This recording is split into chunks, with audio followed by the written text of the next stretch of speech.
बिस्मिल्लाहिर्रहमानिर्रहीम अस्सलाम वालेकुम नाज़रीन, मैं हूं आपका मेज़बान दानिश अंसारी और आप देख रहे हैं मेरा YouTube channel Danish Ansari official. नाज़रीन, आज हम जिस शख्सियत से बात करने वाले हैं वो किसी तारुफ के मुताबिक नहीं, पाकिस्तानी अमेरिकन एस्ट्रोलॉजर मलिक महबूब साहब।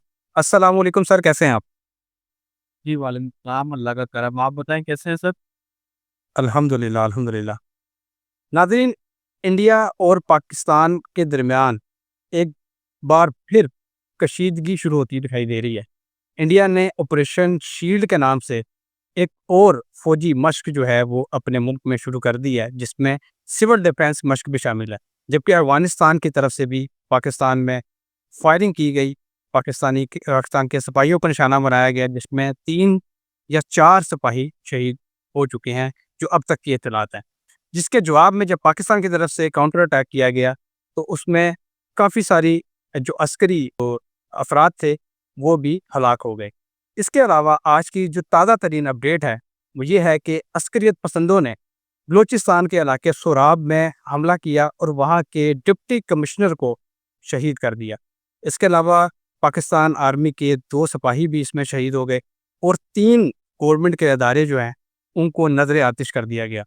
एक बार फिर इंडिया की तरफ से भी पाकिस्तान पर खुदा न खास्ता हमले की तैयारी की जा रही है, जबकि अफ़गानिस्तान की तरफ से भी पाकिस्तान को टफ टाइम दिया जा रहा है, जबकि इंडिया की प्रॉक्सीज़ जो हैं, वो भी पाकिस्तान में एक बार फिर सरगर्म हो गई हैं। तो सर से मैंने यही पूछना है कि इंडिया का जो ऑपरेशन शील्ड है, क्या ये भी ऑपरेशन सिंदूर की तरह नाकाम होगा? इसका क्या मुस्तकबिल होगा? यही सर से जानेंगे। सर बताइएगा। जी सर, मसला ये है कि मुझे ये शील्ड का तो आपसे ही पता चल रहा है, वो शील्ड ले आएँ या कुछ और लेकर आएँ, मामलात जो हैं अभी बिगड़ते जाएँगे। और आप एक चीज़ नोटिस करें, मैंने अभी आपकी बातों से फ़ील किया है कि ये कंटिन्यूअसली एस जो अल्फ़ाबेट एस है, उसको फ़ोकस करके जो है अपने नए-नए मिशंस लेकर आ रहे हैं। और इनकी क्या लॉजिक है आई डोंट नो, लेकिन एस्ट्रोलॉजिकली मुझे ऐसा लगता है कि डेफ़िनेटली ये कुछ मामलात को और ज़्यादा हाइप पे लेके जाएँगे और एकदम से इनकी तरफ से शरारत होती हुई आपको नज़र आएगी। मैंने आपको अक्सर व्लॉग में बताया था कि पाकिस्तान को इंडिया नहीं बल्कि आपको अफ़गानिस्तान से भी मसले होंगे, क्योंकि ये 2 एरिया जो हैं अफ़्लिक्टेड हैं। और बलूचिस्तान, जैसे मैंने आपको बताया, बलूचिस्तान, सिंध, ये एरिया में भी आपको खुदा ना खास्ता कोई नाखुशगवार वाक़या सुनने को मिलेगा। अब आपको ऐसा लग रहा है कि ये एयर स्ट्राइक करेंगे, लेकिन मुझे कहीं न कहीं ऐसा लगता है कि इस दफ़ा ये लोग वेरी अटैक, मतलब जो पानी से रिलेटेड जो एलिमेंट्स होते हैं, जिसमें जो आपके बड़े-बड़े शिप्स होते हैं, उससे टारगेट करना, उससे मिसाइल दागना, वो मुझे ऐसा लग रहा है कि उसकी इन्वॉल्वमेंट होती हुई आपको नज़र आएगी। क्योंकि सैटर्न ऑलरेडी पाइसेज़ में अच्छी खासी डिग्री पर आ गया है। अब पहले की तरह नहीं है जैसे वो 29 मार्च को था। तो डेफ़िनेटली ये 2 महीने मैं आपको बहुत दफ़ा बता चुका हूँ, बहुत क्रिटिकल हैं और इसमें मज़ीद मामलात ख़राब होते हुए आपको नज़र आएँगे। इसमें कोई दो राय नहीं है कि इंडिया चुप रहेगा और अगर इन्होंने शील्ड है तो कोई नया मिशन भी ले आए, तो मुझे ऐसा नहीं लगता कि ये सरप्राइज़िंग बात होगी। मैंने आपको पहले ही बताया था कि ये जो टेम्परेरी एक ब्रेक आया है, ये जून के अंदर, जुलाई के अंदर ये आपको सेगमेंट्स में मिलेगा। मैंने आपको काफ़ी दफ़ा बता चुका हूँ। लेकिन फुल फ्लेज वॉर अभी भी सितंबर में टिकती है। फुल फ्लेज नहीं होगी, एयर स्ट्राइक, छोटे-मोटे हमले ऐसे ही चलता रहेगा। ठीक है सर। सर मैं ये जानना चाहता हूँ कि ऑपरेशन शील्ड जो है, वो इंडिया की तरफ से क्या अचानक किया जाएगा या फिर ईद ईद के टाइम किया जा सकता है खुदा ना खास्ता, क्योंकि ईद हमारी एक मर्तबा पहले भी इंडिया की तरफ से ख़राब की गई थी और इंडिया ने कुछ हथियारे यहाँ भेजे थे पाकिस्तान में और मिसाइल अटैक किए थे। क्या इस दफ़ा भी कोई ऐसी शरारत करने की कोशिश की जा रही है, उसकी तैयारी की जा रही है? क्योंकि इसका बाकायदा ऐलान, ऑपरेशन शील्ड का बाकायदा ऐलान कल किया गया था। और क्या आपको लग रहा है कि ईद हमारी ख़राब होगी खुदा ना खास्ता?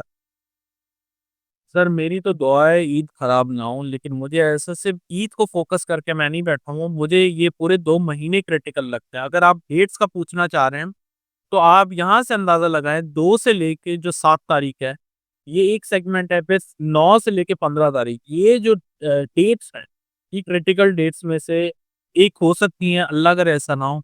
लेकिन डेफ़िनेटली 7 तारीख बहुत ज़्यादा इम्पोर्टेंट है, मैंने आपको काफ़ी दफ़ा बताया।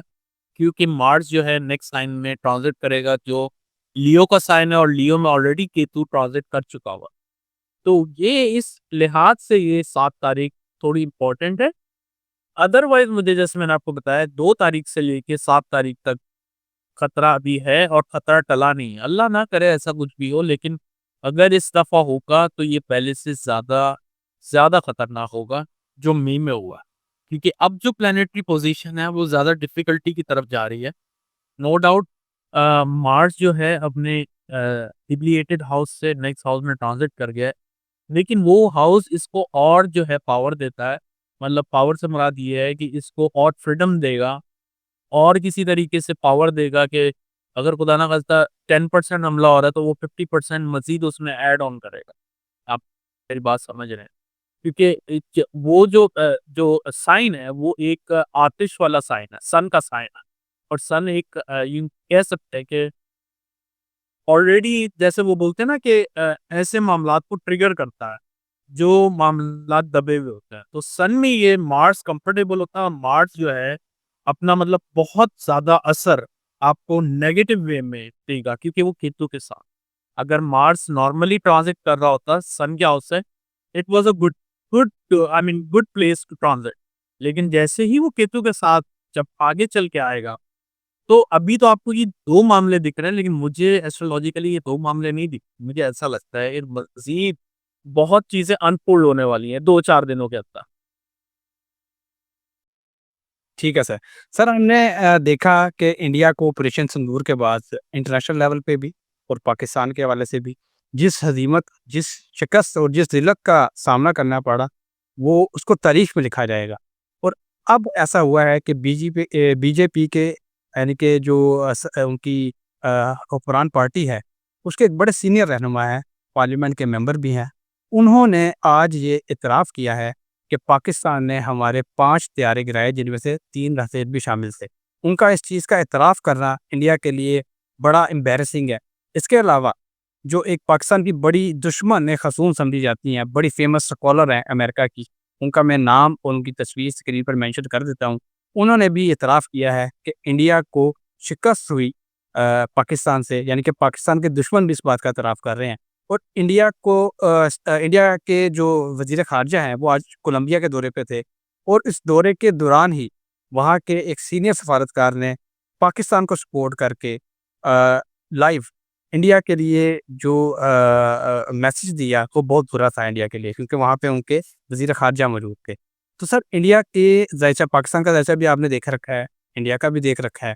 ये ऐसा क्या हो रहा है इंडिया के ज़ायचे में कि इन्हें सिर्फ़ ज़िल्लत और एम्बैरेसमेंट मिल रही है?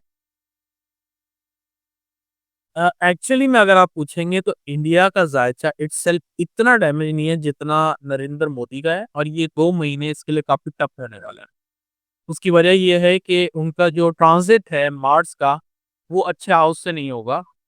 अब जो होगा मतलब जून के बाद, जून 7 के बाद, वो अच्छे ट्रांज़िट में जाएँगे। तो मुझे इसलिए थोड़ा-सा खतरा है। और अ, जैसे टेस्ट मैच में पहली इनिंग के ऊपर फाइनल नहीं होता, मैं इसी तरह से बोलूँगा, ये टेस्ट मैच की इनिंग चल रही थी। हमने सिर्फ़ पहली इनिंग खेली है सर, पूरा मैच खेलना बाकी है। तो हमें भी थोड़ा-सा अपने आप को, नो डाउट हमने बहुत अच्छा परफ़ॉर्म किया, लेकिन हमें नेक्स्ट जो मैच होने वाला है, उसके लिए तैयार रहना चाहिए, क्योंकि डेफ़िनिटली इंडिया टफ टाइम देने वाला है इस बार। और मुझे अल्लाह ना करे ऐसा हो, लेकिन मुझे ऐसा लगता है कि पाकिस्तान को बहुत चैलेंजेस आने वाले हैं, तो पाकिस्तान को बहुत प्रिपेयर रहना चाहिए। ठीक है। सर शहबाज शरीफ साहब का क्या ज़ायचा बता रहा है? आपने मोदी साहब का ज़ायचा तो बताया, उनका ज़ायचा क्या बता रहा है? शहबाज शरीफ और ये जो गवर्नमेंट है ना, ये ऑलरेडी मुझे ऐसा लगता है कि अपना टाइम पूरा कर चुकी हुई है। ये कठपुतली की तरह चल रही है, और जितने रिसोर्सेज़ इनके हाथ में थे वो अब खत्म हो चुके हैं फील्ड मार्शल के पास। तो मुझे नहीं लगता है कि इतना लंबा टाइम, और शायद ये आखिरी के कुछ दिन हो सकते हैं। मैं शायद गलत भी हूँ, लेकिन मुझे ऐसा लग रहा है कि गवर्नमेंट ऑलमोस्ट डेड हो गई है। ठीक है? अब वो डेड कैट बाउंस एक मुहावरा है कि कभी-कभी उछल के सामने आ जाए तो वो अलग बात है, लेकिन मुझे ये एक कोई पावर में नहीं दिख रही है। ये अभी जो है नाकारा हो चुकी है। नो डाउट इसमें कोई शक नहीं है कि शहबाज शरीफ का सितारा अच्छा है, इसमें कोई शक नहीं है। लेकिन आने वाले दिन इनके लिए बहुत टफ होंगे और इनको बहुत बड़े चैलेंजेस का सामना करना पड़ सकता है। जैसे मैंने आपको कहा है कि कोई बड़ी बात नहीं है कि हुकूमत के अंदर बड़ी तब्दीलियाँ आ जाएँ एकदम से। और ये सब सब कुछ मतवक्के इस महीने मतलब जून में और जुलाई में ही है। ठीक। बहुत शुक्रिया सर, आपने अपने कीमती वक़्त में से कुछ वक़्त निकाला और इतना ज़बरदस्त आपने प्रोग्राम हमारे साथ किया, आपने प्रेडिक्शंस की। इंशाल्लाह नेक्स्ट वीडियो में भी ऐसे ही इंटरेस्टिंग टॉपिक्स के साथ दोबारा आपके सामने पेश होंगे। अगली वीडियो तक के लिए मुझे और मलिक महबूब साहब को इजाज़त दीजिए। अल्लाह हाफ़िज़।